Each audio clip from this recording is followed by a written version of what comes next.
হে ৰাম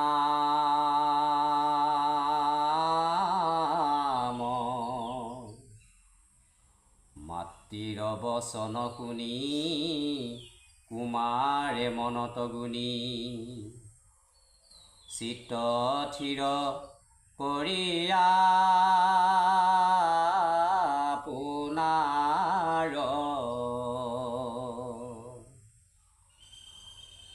সুৰুচিৰ বাক্য স্মৰি মাতৃৰ বচন ধৰি বজাইলা পিতৃৰ নগৰ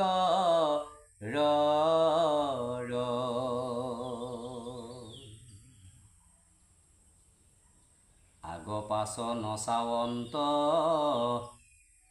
একেশ্বৰে চলি যান্ত নকৰন্ত কাকো মনে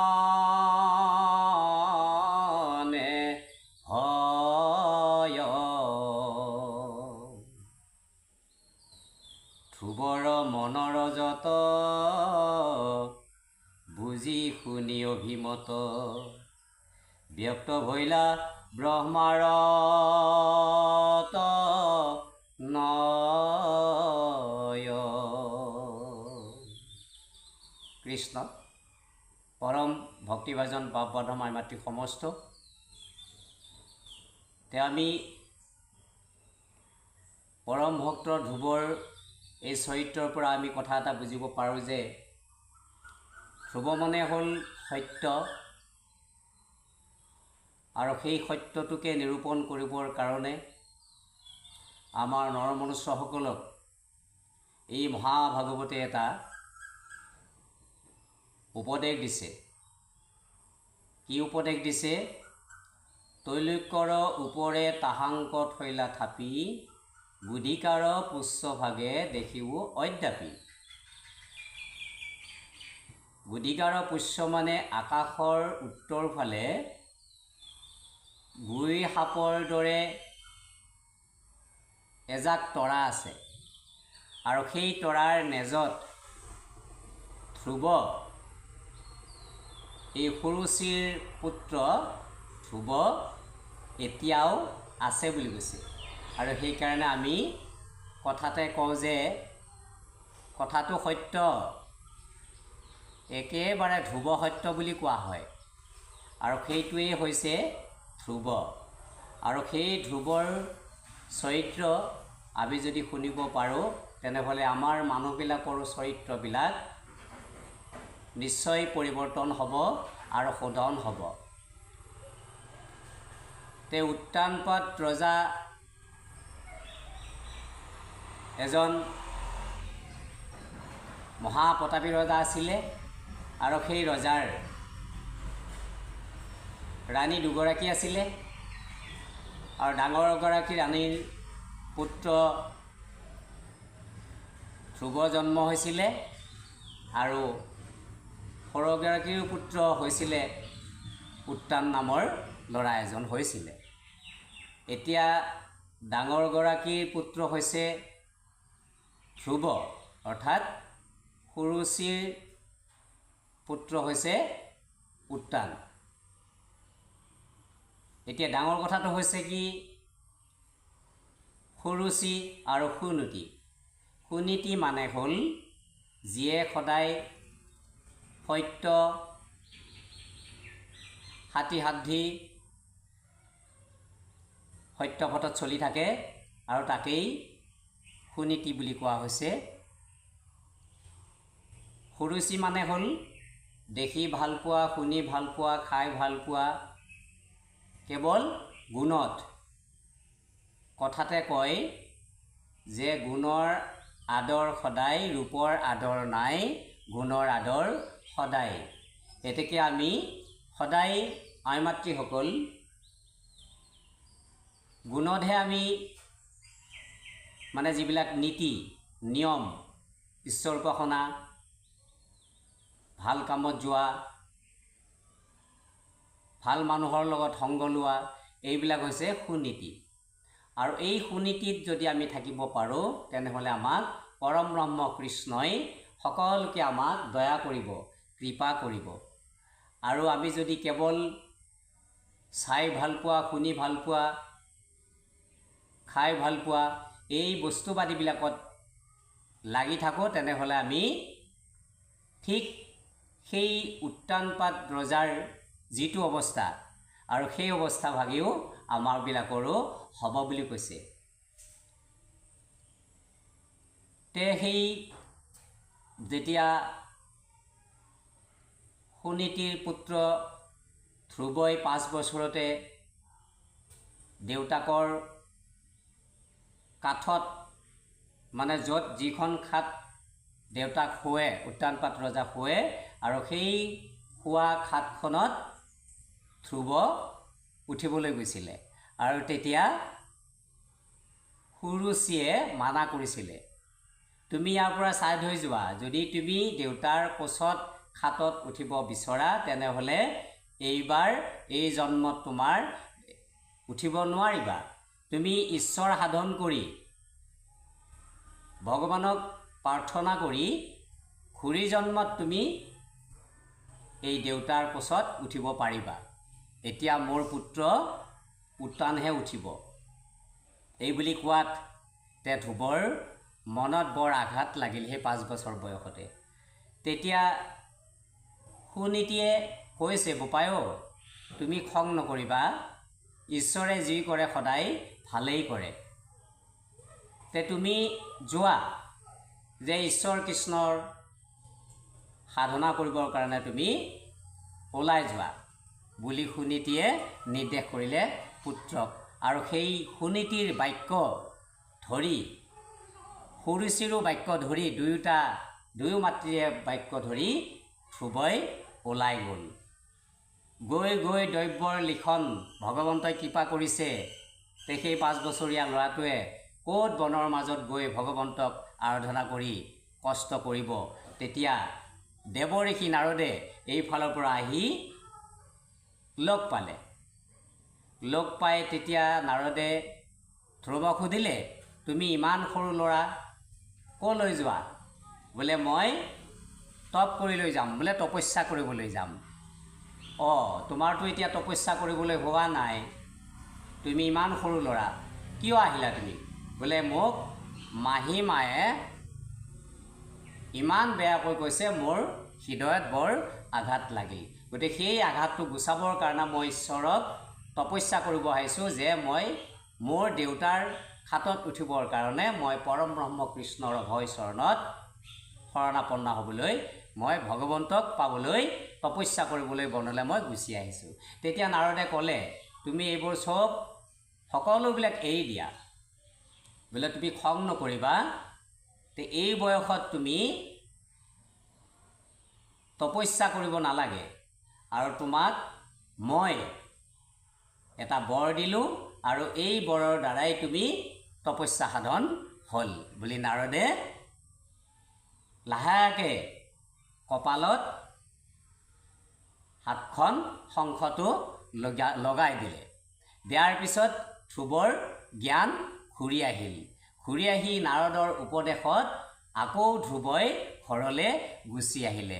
তে যেতিয়া তপস্যা শেষ কৰি পেলাই ধ্ৰুৱ আহিল, আহি পেলাই তে পিতৃ মাতৃ সকলোৱে ধ্ৰুৱক দেখি বোলে আকোৱালি ধৰিছে, কন্দা কটা কথা বতৰা ইত্যাদি। শেষত সেই ধ্ৰুৱক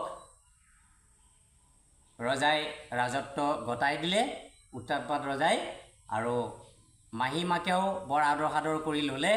মাকেও বৰ শান্তিৰে বসবাস কৰিবলৈ তেওঁ এই ৰাজ্যভাৰ শাসন কৰিবলৈ পাই বৰ আনন্দিত হ'ল। এতেকে এই কথাখিনিৰ পৰা আমি বুজি পাওঁ যে আমাৰ মানুহৰ চৰিত্ৰবিলাক আমি সদায় ঈশ্বৰ উপাসনা কৰিলে আৰু ঈশ্বৰৰ গুণানুকীৰ্তন কৰিলে আমি আমাৰ চৰিত্ৰবিলাক আমি শোধন কৰিবলৈ পাৰোঁ। কিন্তু এই কলিৰ যুগত আমাক তপস্যা কৰিবলৈ দিয়া নাই। আমাক কি কৰিব দিছে?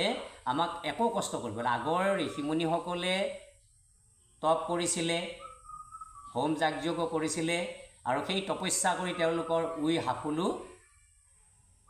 উয়ে খাইছিলে কত কত মহা ঋষিসকলক। গতিকে সেই কষ্ট আমি এই কলি যুগত খাব নালাগে বুলি কৈছে। বোলে কি কৰিব লাগে আমি কেৱল হৰি কীৰ্তন কৰিলেই আমি সেই তপস্যা সাধন কৰি যি ফল ধ্ৰুৱই লাভ কৰিছিলে আৰু আমি কলিৰ যুগত মানুহবিলাকে সেইখিনি ফল ঈশ্বৰ কীৰ্তন ভগৱন্তৰ গুণানুকীৰ্তন কৰি সেই ফল লাভ কৰিবলৈ পাৰিম বুলি শাস্ত্ৰই কৈছে। এতেকে সেই মাতৃৰ বচন আমাৰ মানুহবিলাকে কয় যে সতিনী দুই সতিনীৰ হাড়েও হেনো ফুফাই, এইবিলাক ভুল ধাৰণা। আমি যেতিয়া সংস্কাৰ হওঁ, যেতিয়া আমি শুদ্ধ হওঁ, মন শুদ্ধ হ'লে গোটেই পৃথিৱীখন শুদ্ধ হৈ যায়। এতেকে আমি আমাৰ মনবোৰ শুদ্ধ কৰি লৈ ধ্ৰুৱৰ দৰে নাৰদক লগ পাই যেনেকৈ ধ্ৰুৱই মন শুদ্ধ কৰিলে আমিও ভকতৰ সংগত মন শুদ্ধ কৰিব লাগিব। সেইটোকে কৈছে শুনা সভা সদস্যই নেৰিবা শাস্ত্ৰৰ নৈ হৰি গুণ ভাগৱত সাৰ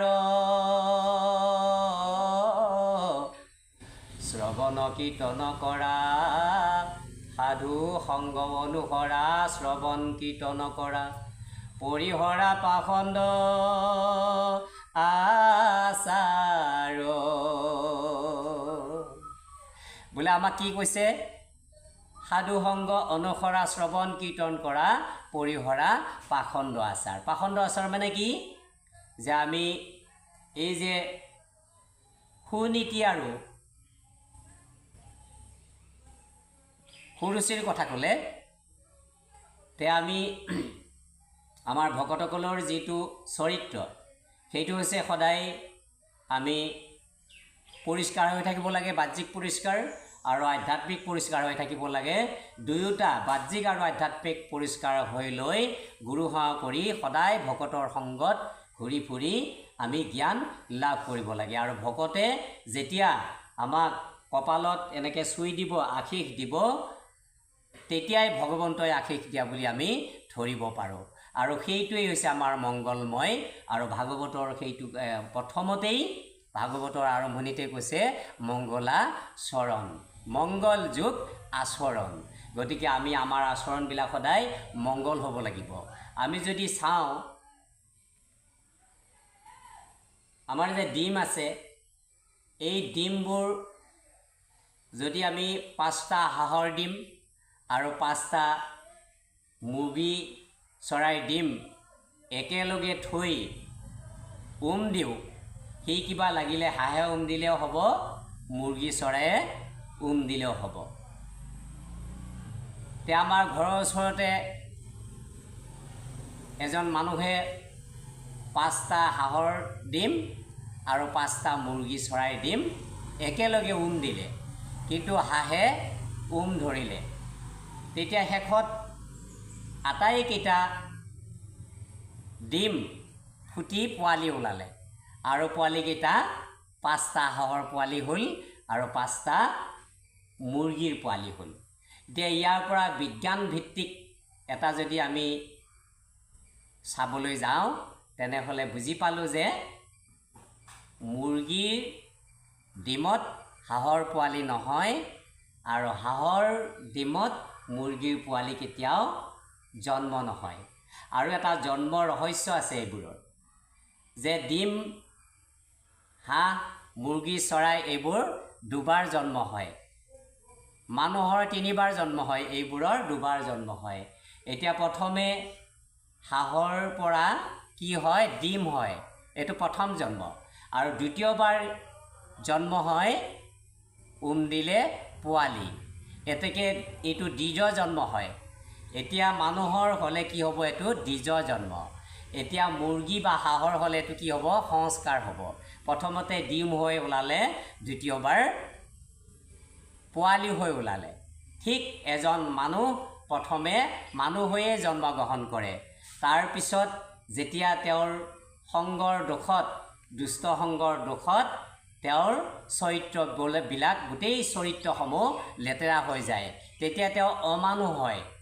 আৰু যেতিয়া ভক্তৰ সংগত, সাধু সংগ অনুসৰা শ্ৰৱণ কীৰ্তন কৰা পৰিহৰা পাখণ্ড আচাৰ। যেতিয়া আমি সাধুসংগ অনুসৰণ কৰিম, সাধুসংগৰ লগত বহিম, নাম কীৰ্তন কৰিম, তেতিয়া আমাৰ চৰিত্ৰবিলাক পৰিষ্কাৰ হৈ যায়, শোধন হৈ যায়। এতেকে আমি তেতিয়া মহাপুৰুষ গুৰু শংকৰদেৱে এটা কথা কৈছে, শুনা পৰমাৰ্থ তত্ত্ব শ্ৰীমন্ত শংকৰ মত, ধৰিওক সৰ্জন সকল, হৰিৰ কীৰ্তন কৰি সুখে সংসাৰ কতৰি, অপাইবা ভক্তি পৰম নিৰ্মল। গুৰুজনাই কৈছে যে আমি ভাগৱতৰ মত, মহাপুৰুষ গুৰু শ্ৰীমন্ত শংকৰদেৱ গুৰুজনাৰ মত যদি আমি পালন কৰোঁ, তেনেহ'লে আমি ভকতি, নিৰ্মল ভকতি, এই মনটো আমি পৰিষ্কাৰ কৰি লৈ, চৰিত্ৰবিলাক শোধন কৰি লৈ পৰম ব্ৰহ্ম কৃষ্ণৰ গুণানুকীৰ্তন গালে, তেতিয়া আমি ভাগৱতত যি ভকতিৰ কথা কৈছে, এই ভকতি আমি লাভ কৰিব পাৰিম। বা নাৰদে দিয়া ধ্ৰুৱক যি বৰ, সেই বৰ আমি লাভ কৰিবলৈ সক্ষম হ'ম। এতেকে বা সমস্ত আই সমস্ত আমি সকলোৱে এই চৰিত্ৰসমূহ, প্ৰহ্লাদ চৰিত্ৰ, ধ্ৰুৱ চৰিত্ৰ, পুৰঞ্জন ৰজাৰ চৰিত্ৰ, এই চৰিত্ৰবিলাক যদি আমি ভালদৰে ভাগৱতত থকা ভকত বৈষ্ণৱ এইসকলৰ যদি চৰিত্ৰসমূহ আমি চাবলৈ যাওঁ, তেনেহ'লে সেইবিলাক যদি পালন কৰিবলৈ যাওঁ, আমিও চৰিত্ৰসমূহ সলনি কৰিব নিশ্চয় পাৰিম। সেইকাৰণেই কৈছে সদায় আমি সাধুসংগত ফুৰিব লাগিব, আৰু ফুৰিলেহে তেতিয়া আমাৰ চৰিত্ৰসমূহ সলনি হ'ব। চৰিত্ৰ যেতিয়ালৈকে আমাৰ সলনি নহয়, তেতিয়ালৈকে আমাৰ মনটো সদায় লেতেৰা হৈ থাকিব।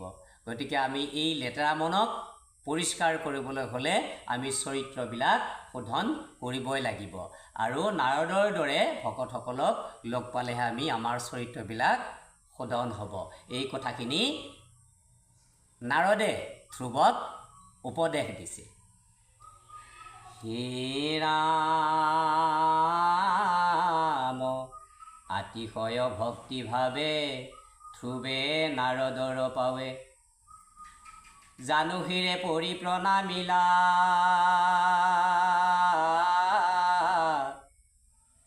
নাৰদেও তুষ্ট হুয়া নিজ হস্ত মাথে দিয়া, ঐ আচাখি ধ্ৰুৱক আহংশীলা।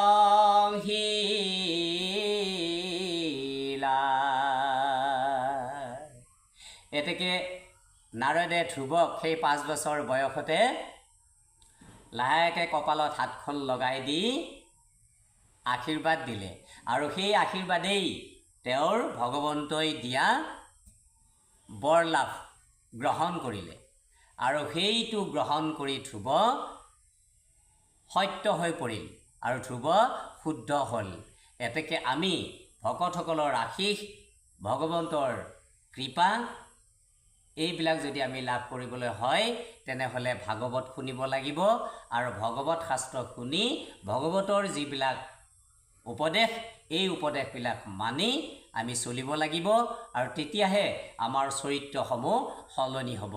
কাৰণ আমি আগত কৈ আহিলোঁ, হাঁহৰ ডিমত কেতিয়াও মুৰ্গীৰ পোৱালি নহয়, মুৰ্গীৰ ডিমত কেতিয়াও হাঁহৰ পোৱালি নহয়। লাগিলে হাঁহেও ধৰিব পাৰে আৰু মুৰ্গীয়েও ধৰিব পাৰে যোনেই নধৰক কিয়, ভগৱন্তই যি বীৰ্যৰ সৃষ্টি কৰিছে, আৰু সেই বীৰ্যটো যদি শুদ্ধ হয়, তেনেহ'লে শোধন হয়, তেনেহ'লে নিশ্চয় আমাৰ সন্তান এটি শক্তিশালী আৰু ধ্ৰুৱৰ লেখীয়া পৰম ভক্ত হৈ জন্মগ্ৰহণ কৰিব পাৰিব।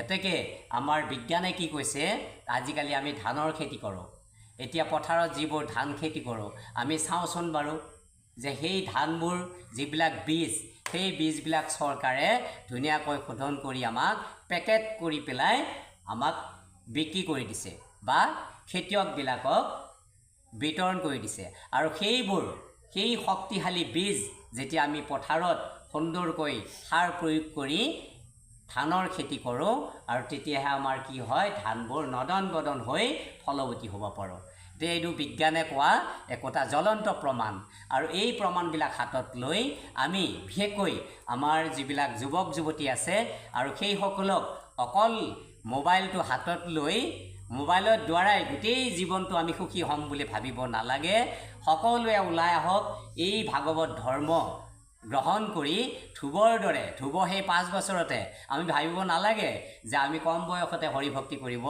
নোৱাৰোঁ কুমাৰ কালত হৰিভক্তি কৰিব লাগে কাৰণ গুৰু অবিহনে কোনো কথাই শিকিব নোৱাৰি এতেকে এই নাৰদক গুৰু লৈ ধ্ৰুৱই সুন্দৰকৈ বৰ লাভ কৰি ধ্ৰুৱ এজন শুদ্ধ এজন পৰম ভক্ত হৈ এতিয়াও আকাশত উত্তৰ ফালে কেইটামান লেজাল তৰা আছে আৰু সেই নেজাল তৰাৰ নেজত ধ্ৰুৱ এতিয়াও আছে বুলি কৈছে আৰু সেইটোকেই কৈছে তৈলিকৰ ওপৰে তাহাংক থৈলা থাপি গুধিকাৰ পুষ্যভাগে দেখিব অদ্যাপি বোলে এতিয়াও আছে সেইটোকে কৈছে ধ্ৰুৱ সত্য কৃষ্ণ কৃষ্ণ কৃষ্ণ হৰি অ ৰাম কৃষ্ণ